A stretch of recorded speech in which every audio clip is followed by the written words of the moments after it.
ನಮಸ್ಕಾರ ಲ್ಯಾಂಬು. ನಾನು ಡಾಕ್ಟರ್ ಶೀಲಾ ನಟರಾಜ್ ಅಂತ ಹೇಳಿ. Sapphire skin and aesthetics clinic, JP Nagar ಮತ್ತೆ ಕೋರಮಂಗಲಲ್ಲಿ ನನ್ನ ಬ್ರಾಂಚಸ್ ಇದೆ.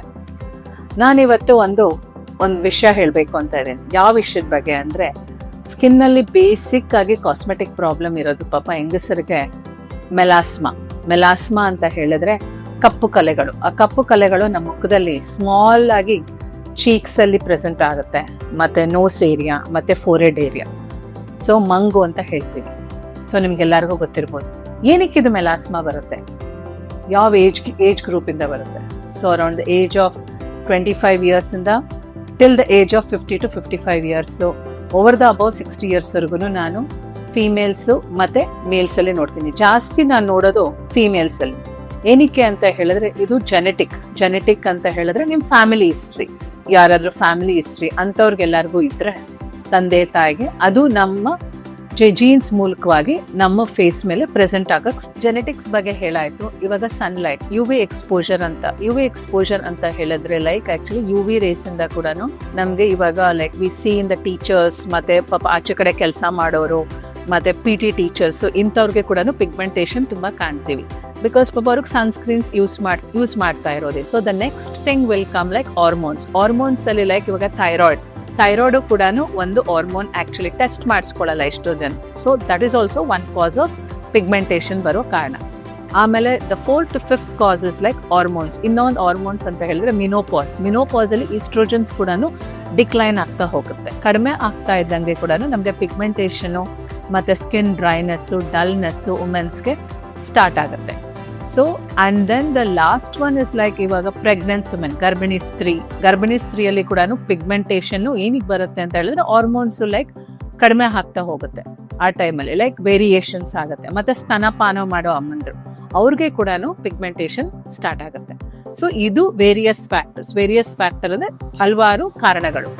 ಸೊ ಈ ಕಾರಣದಿಂದ ನಮಗೆ ಪಿಗ್ಮೆಂಟೇಷನ್ ಸ್ಟಾರ್ಟ್ ಆಗುತ್ತೆ. ಮತ್ತೆ ಲಾಸ್ಟ್ ಅಲ್ಲಿ ನಾವು ತುಂಬಾ ಕ್ಲಿನಿಕಲ್ ಪ್ರಾಕ್ಟೀಸ್ ಅಲ್ಲಿ ನೋಡ್ತಿದ್ದೀನಿ ಈ ನಡುವೆ ಕಾಸ್ಮೆಟಿಕ್ ರೀಸನ್ಸ್ ಅಂದ್ರೆ ಏನಪ್ಪಾ ಅಂದ್ರೆ, ತುಂಬಾ ಕಾಸ್ಮೆಟಿಕ್ಸ್ ಬಳಸೋದು, ಲೈಕ್ ವೇರಿಯಸ್ ಕಾಸ್ಮೆಟಿಕ್ಸ್ ಬಳಸಿರೋದ್ರಿಂದ ಕೂಡ ಪಿಗ್ಮೆಂಟೇಷನ್ ಸ್ಟಾರ್ಟ್ ಆಗುತ್ತೆ. ಸೊ ಇದೆಲ್ಲಾನು ವಿವಿಧ ಕಾರಣಗಳು. ಸೊ ಇದಕ್ಕೆ ನಾವು ಏನ್ ಮಾಡ್ಬೇಕು ಅಂತ ಹೇಳಿದ್ರೆ, ಎವ್ರಿ ಡೇ ರೆಗ್ಯುಲರ್ ಆಗಿ so we have to wear our sunscreen is mandatory. Every 4th to 5th hourly sunscreen ನ ಯೂಸ್ ಮಾಡಬೇಕಾಗುತ್ತೆ. ಮತ್ತೆ ಗುಡ್ ಮಾಯಿಶ್ಚರೈಸರ್ ಕೂಡ ನಮಗೆ ಸ್ಕಿನ್ ಬ್ಯಾರಿಯರ್ಗೆ ಪ್ರೊಟೆಕ್ಷನ್ ನೀಡುತ್ತೆ. ಮತ್ತೆ ಮೈಲ್ಡ್ ಕ್ಲೆನ್ಸರ್ಸ್ ಯೂಸ್ ಮಾಡಿ. ಮೈಲ್ಡ್ ಕ್ಲೆನ್ಸರ್ ಅಂದ್ರೆ pH ಬ್ಯಾಲೆನ್ಸ್ಡ್ ಕ್ಲೆನ್ಸರ್ ಅಂತಾನೆ ಬರುತ್ತೆ. So it can be anything. So these are the 3 things ನೀವು ತಾವು ಸ್ಟಾರ್ಟ್ ಮಾಡಬೇಕಾಗುತ್ತೆ. So this is first thing. ಆಮೇಲೆ ತಿರ್ಗಾ ನೀವು ಬಂದಾದ್ಮೇಲೆ ಪಿಗ್ಮೆಂಟೇಷನ್ನು ನಿಮ್ಮ ಪಕ್ಕದ ಮನೆಯಲ್ಲಾಗಲಿ, ನೇಬರ್ಸ್ ಆಗಲಿ, ಮತ್ತೆ ಬೇರೆ ಸೋಷಿಯಲ್ ಮೀಡಿಯಾ ಆಗಲಿ, ಮತ್ತೆ ಆಯುರ್ವೇದಿಕ್ ಟ್ರೀಟ್ಮೆಂಟು, ಹೋಮಿಯೋಪತಿ ಟ್ರೀಟ್ಮೆಂಟು ಈ ಥರದಕ್ಕೆಲ್ಲಾನು ಹೋಗಬೇಡಿ. ಯಾವ್ದಾದ್ರು ಕ್ರೀಮ್ಸ್ ತೊಗೊಂಬಂದು ಕೊಡ್ತಾರೆ, ಅದನ್ನೆಲ್ಲ ತಾವು ಯಾವುದು ಯೂಸ್ ಮಾಡಬಾರ್ದು. ಮತ್ತೆ ಬೇಸಿಕ್ ಆಗಿ ಏನ್ ಮಾಡ್ತಾರೆ ಅಂದ್ರೆ, ಹೆಂಗಸರು ಪಾಪ ಗೊತ್ತಿರೋದಿಲ್ಲ, ಕೊಡೋದು ನಿಯರ್ ಬೈ ಫಾರ್ಮಸಿಸ್ಟ್ ಅವ್ರಿಗೂ ಕೂಡ ಗೊತ್ತಿರಲ್ಲ. ಸೊ ದೇಲ್ ಗಿವ್ ಒಂದು ಸ್ಟೀರಾಯ್ಡ್ ಕ್ರೀಮ್ ಅಂತ ಕೊಡ್ತಾರೆ. ಆ ಸ್ಟೀರಾಯ್ಡ್ ಕ್ರೀಮ್ನ ಬಳಸಿರೋದ್ರಿಂದ ಲೈಕ್ ನಿಮ್ ಪಿಗ್ಮೆಂಟೇಷನ್ ನಿಮ್ಗೆ ಒಂದೆರಡು ತಿಂಗಳಲ್ಲಿ ತುಂಬಾ ಚೆನ್ನಾಗಿ ಕಡಿಮೆ ಆದ ಥರ ಕಾಣಿಸುತ್ತೆ. ಅದಾದ್ಮೇಲೆ ಸೈಡ್ ಎಫೆಕ್ಟ್ ಸ್ಟಾರ್ಟ್ ಆಗುತ್ತೆ. ಆ ಸ್ಟೀರಾಯ್ಡ್ ಕ್ರೀಮಲ್ಲಿ ಏನೇನು ಬರ್ಬೋದು ಅಂದ್ರೆ ಡ್ರೈನೆಸ್, ಮೊಡವೆಗಳು, ಸ್ಕಿನ್ ಕಪ್ ಆಗೋದು. ಸೊ ಇದೆಲ್ಲಾನು ಪಾಪ ಆತಂಕದಲ್ಲಿ ಅವ್ರಿಗೆ ಗೊತ್ತಾಗ್ದಿರ ಇದೆಲ್ಲ ಯೂಸ್ ಮಾಡೋದ್ರಿಂದ ಆಮೇಲೆ ತಾವು ಲಾಸ್ಟ್ ಅಲ್ಲಿ ಡರ್ಮಟಾಲಜಿಸ್ಟ್ ನ ಪ್ರಿಫರ್ಸ್ ಮಾಡ್ತೀರಾ. ಸೊ ಅದನ್ನ ಮಾಡಬೇಡಿ ಅಂತ ನಾನು ಹೇಳ್ತಾ ಇದ್ದೀನಿ.